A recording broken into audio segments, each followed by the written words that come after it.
Well, let us bring in one other picture now. I want to bring in another guest, and that is Ian Lloyd, who is a royal photographer. And I think, Ian, you're in our Oxford studio, and what we're looking at now is your photograph that was taken when they emerged from the hospital. I would imagine that is a high-stress moment for you, because that is the moment you have to perform.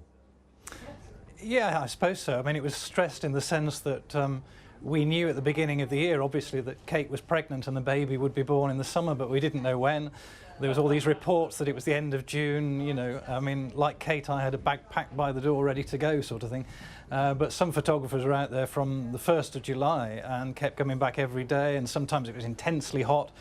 And then there was this build-up, and you don't know what exactly you're going to get. I mean, traditionally, you get the car holding back for a few seconds, and then Diana and Charles coming down the steps, getting in the car. You've got a matter of a few seconds. William and Kate were great, actually, because they gave us time. I remember that. But it was fascinating to be in a place where you knew all the eyes of the world were on that one place at that one time. What is the point of having 80, 100, I don't know how many photographers were out there on their ladders, camped out for days, when couldn't you just organise it that there'll be a photographer on a rotor who will stand outside there, I'll take this photo and we'll syndicate it to everyone? Do you know, the fascinating thing about photography is that you can think about the event for months and so on, but the image might not be that one. You know, the guy standing in front of them on his own might not get that image that everybody wants.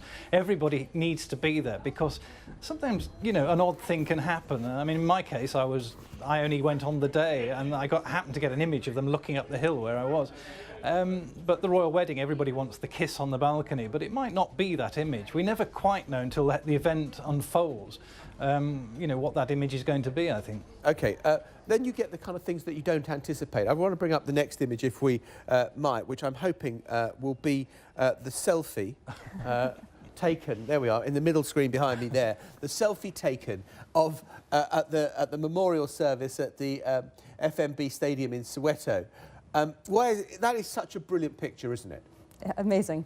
I mean, it's an extraordinary photograph, and just that moment with Michelle looking particularly upset, and apparently she wasn't looking very upset the second after and the second before, but she doesn't look happy at all.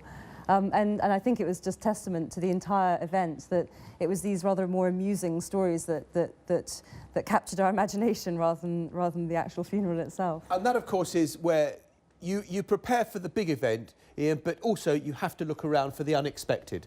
Absolutely, yes. I mean, I remember a picture from years ago of the singer Tommy Steele. It was his wedding, and on this photograph, captioned Tommy Steele's wedding, you don't see the couple, but all you see is the crowd and the police straining to hold back the crowd and people trying to see it. And that was the image of that day, you know. So yeah. That's what's fascinating about photography. You would imagine Mandela's funeral as somebody sobbing their heart out, either a friend or a relation or somebody in the crowd.